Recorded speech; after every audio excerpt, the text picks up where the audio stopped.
Um tour de terror pela Europa. Olá, me chamo Sofia e quero compartilhar uma história com vocês. Deixem comentários. Quero saber se isso já aconteceu com mais alguém.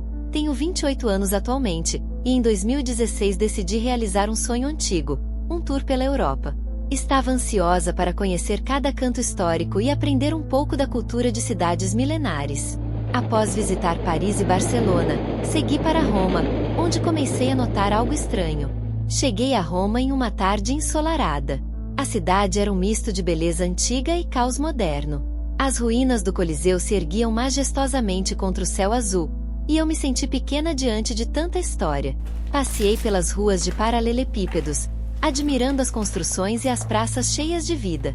Foi em uma dessas praças, a Piazza Navona, que eu o vi pela primeira vez. Um homem alto, de terno preto, parecia deslocado em meio aos turistas vestidos casualmente. Ele estava encostado em uma das fontes, observando a multidão com um olhar frio e calculista. Eu não dei muita importância na hora, pensando que poderia ser apenas mais um executivo ou alguém importante.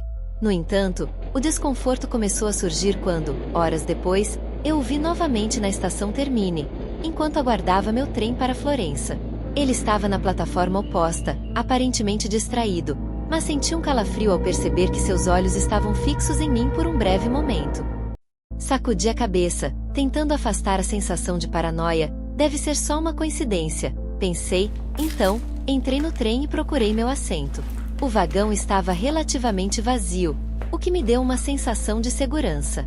Mas, conforme o trem começou a se mover, olhei pela janela e lá estava ele, em outro vagão, mas com a mesma expressão impenetrável. Minha mente começou a trabalhar em alta velocidade. Por que ele estaria me seguindo? Será que eu estava apenas imaginando coisas? Resolvi não pensar muito sobre isso e tentei focar nas belas paisagens da Toscana que passavam pela janela. Mas o desconforto não me deixava em paz. Em Florença, eu caminhei pelas ruas estreitas e cheias de arte, tentando aproveitar a cidade. Visitei a Galeria Uffizi e admirei as obras de Michelangelo, mas sempre sentia aqueles olhos em mim. No terceiro dia, quando estava na Ponte Vecchio, senti uma presença familiar atrás de mim. Me virei rapidamente, e lá estava ele, misturado entre os turistas.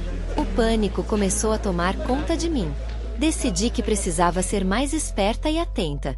Na manhã seguinte, levantei cedo e fui direto para a estação de trem. Comprei um bilhete para Veneza na hora e entrei no primeiro trem disponível.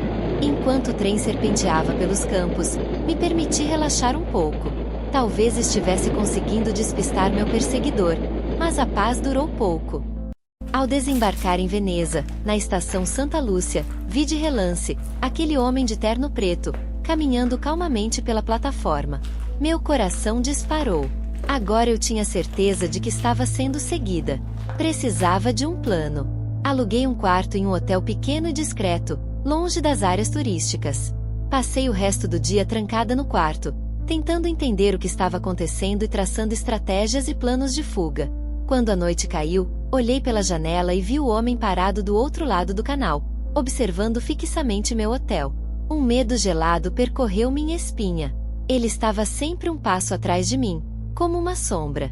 Resolvi que não podia deixar o medo me paralisar. Peguei um mapa da cidade e tracei várias rotas, que eu poderia usar para despistá-lo. Veneza era um labirinto de ruas e canais, e eu tinha que usar isso a meu favor.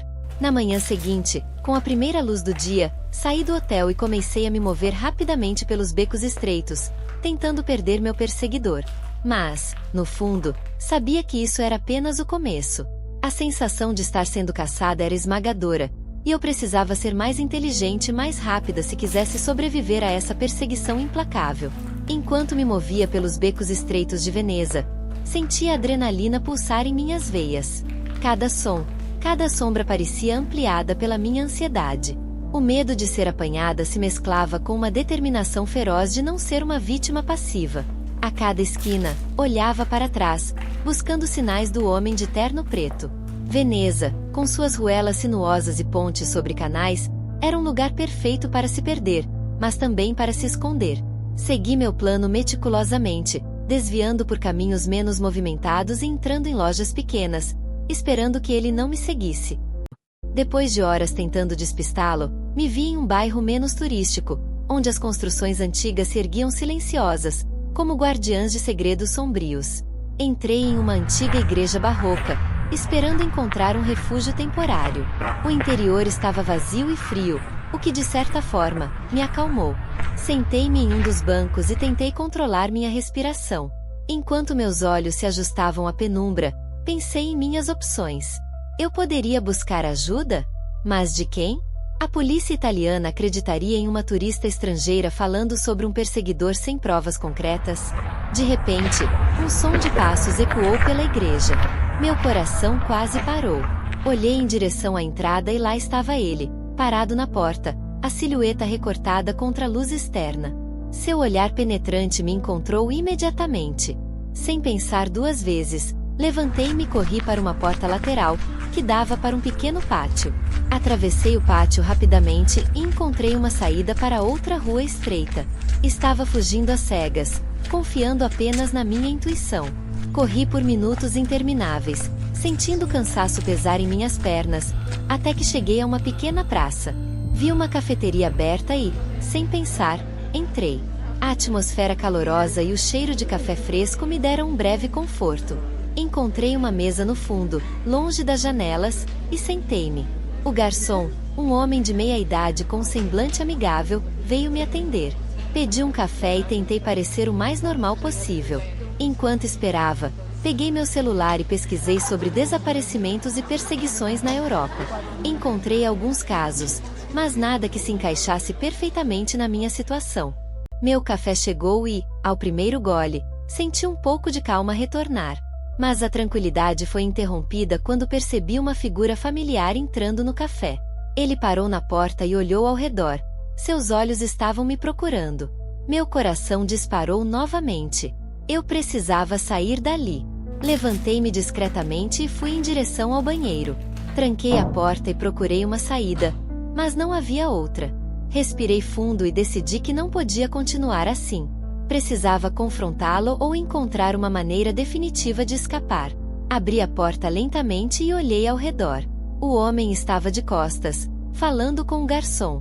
Aproveitei a oportunidade e deslizei para fora do café, misturando-me com a pequena multidão que passava pela rua. Caminhei rapidamente, sem olhar para trás, até encontrar uma gôndola vazia atracada em um canal. Pulei dentro e pedi ao gondoleiro para me levar para longe dali, sem especificar um destino. O homem, percebendo meu desespero, concordou e começou a remar. Enquanto nos afastávamos, olhei para trás e vi o homem de terno preto na beira do canal, observando minha fuga. Ele não fez nenhum movimento para nos seguir, apenas ficou ali, como se soubesse que me encontraria novamente. Cheguei a uma área mais remota de Veneza e desci da gôndola, agradecendo ao gondoleiro. Encontrei um pequeno albergue e decidi passar a noite ali.